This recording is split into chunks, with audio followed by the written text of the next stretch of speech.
Good morning, good morning, good morning, good morning, my brothers and sisters. Good morning, and welcome to another Good Morning Grief devotional. Thank you for joining us on today. This is indeed the day that the Lord has made. He has commanded us to rejoice and to be glad in it. This is the daily Good Morning Grief devotional that is strategically designed to help you to navigate through your grief one day at a time. Grief, my brothers and sisters, it is the natural and normal response to loss, change, and transition that results in the expressions of feelings and emotions. Grief is what you feel on the inside. Mourning is how it is expressed on the outside. Therefore, we don't suppress it, but we express it. And that's why we say good morning, because morning is a good thing. So I want to pause for the calls and tell everybody good morning. We are grateful to be here, grateful for this day, grateful for this opportunity. I'm thankful for you. I'm thankful for your grief journey and for this opportunity to walk through it with you. Hope and pray that you have been blessed, that we continue to do these devotionals daily and that they are in some type of way impacting your life for the good. Today, y'all, let's jump right into it. Our grief quote for today comes from Albert Camus, who says, "In the midst of winter, I found there was within me an invincible summer." And that makes me happy. For it says that no matter how hard the world pushes against me, within me there's something stronger, something better pushing right back. I love that. In the midst of winter, I found there was within me an invincible summer. That says no matter how hard the world pushes against me, y'all, no matter how hard the world pushes against me, guess what? There is something within me, something stronger, something better pushing right back. Oh, it's within me. Today, y'all, real quick, real brief today, we're going to talk about Invincible Summer. We're going to talk about an invincible summer. Here it is. I too believe that there is something invincible within all of us. It is our soul, lit by our divine spark. Our divine sparks are the embers of meaning and purpose that live within us. We were born, therefore we live. Therefore, we have a right and reason to be here. Our grief naturally subdues our divine sparks, but they glimmer deep down inside. We just have to find and the flame, though we just have to find, I think it says, and fan the flame, though that's not easy to do sometimes. This is so very true, and I love this, y'all. We got that divine spark on the inside. Our grief seems to subdue that divine spark. That there is something invincible on the inside of us, our soul, and even think about before we enter into our season of grief, we had that divine spark. Now we were alive, and we were resilient, and we were bright, and we were thriving. We were tenacious. We were, had resiliency, like I said before. And grief has a tendency to attempt to subdue all of that, to kind of put out that spark, to kind of subdue it, to kind of hold it at bay, right? Because grief will knock you down. Grief will put you down, right? It will knock you down. It will put you down. It'll put you in a certain mindset. It'll put you in a space. It'll put you in a place. Even in the midst of all of that, you have to know that that divine spark is still within you, that you have a soul of resiliency, that you have the power and the ability to bounce back, that that spark is still burning on the inside of you, right? We just have to find it and fan the flame, and not allow our grief to overtake us and subdue us to the point that it squelches or it kills or it smothers the resilient spirit that we have on the inside of you, that it smothers that spark, that flame, that ability to overcome and to bounce back. That thing, Lauren Hale said, that thing on the inside of us, right? If we're not careful, we will allow grief to put that out, right? And we have to continue to allow it to burn, allow it to thrive and stay alive within us.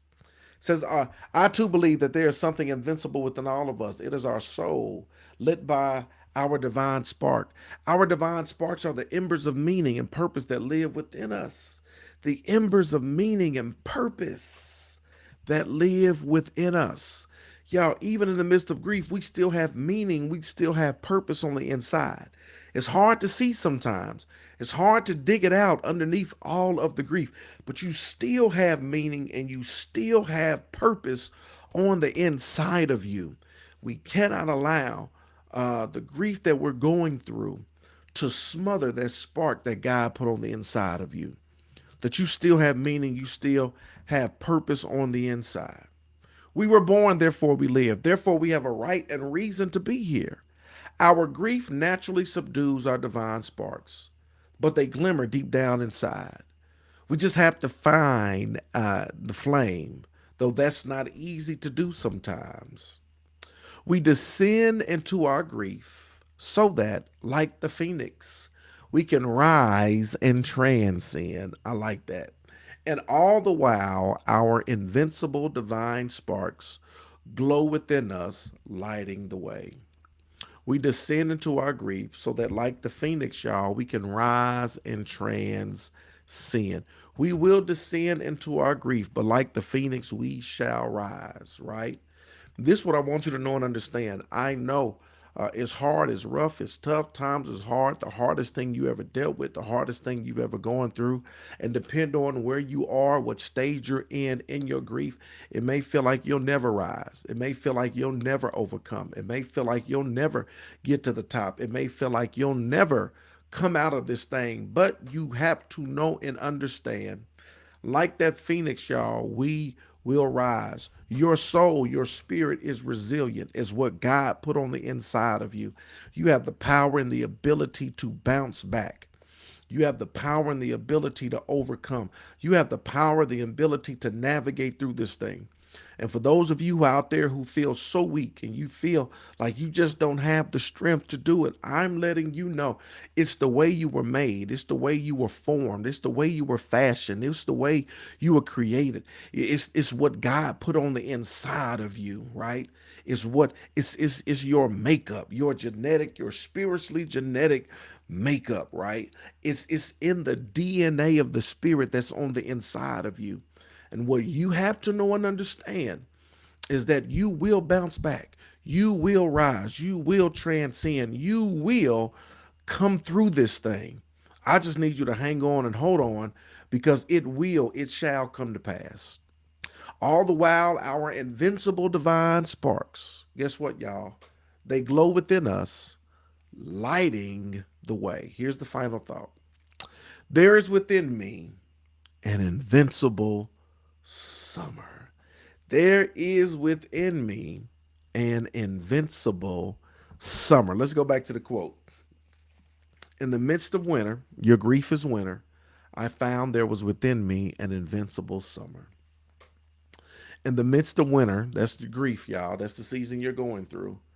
He says, I found within me an invincible summer. That makes me happy. For it says that no matter how hard the world pushes against me, within me, there's something stronger, something better, pushing right back. In the midst of winter, I found within me there is an invincible summer. And no matter how much the world pushes, no matter how much everything comes at me, guess what? There is something within you that's pushing right back, something that's greater, something that's stronger, something that will enable you to overcome and come through and pull through the very thing that you're going through. Y'all, in the midst of the winter of your grief, don't forget that within you, there is an invincible summer. Come on. I hope you got it. I hope you got it in your heart and your mind. Come on. I hope you got it. I hope you got it. Questions, comments, if you have them. Y'all tend to not have too many of them. Y'all don't say too much of anything. Y'all just be quiet. Y'all chew with your mouth closed. You ever chew and somebody just be smacking real loud? They chewing and they making a whole lot of noise. And then somebody can chew, but they're chewing, but their mouth is closed. They ain't saying too much of nothing. I think y'all chew with your mouth closed, right? But it's okay. It's okay to smack every now and then. It's all right to say something while you're in there every now and again. Amen. Amen. No comments, questions, none of that. I appreciate y'all joining us today. You are so very welcome, Facebook user. Today is day 201. 201. I hope y'all been blessed by our grief devotional series. I hope it has blessed you. Continue to tune in and turn in and stay locked in. We're going to continue to navigate. We have 164 more to go. We're doing it every day this year, so we got 164 more to go. And I'm looking forward to our journey together. Yo, I love y'all with the love of the Lord. Hope y'all have a thriving Thursday. See you tomorrow, same time, same channel. Let's go.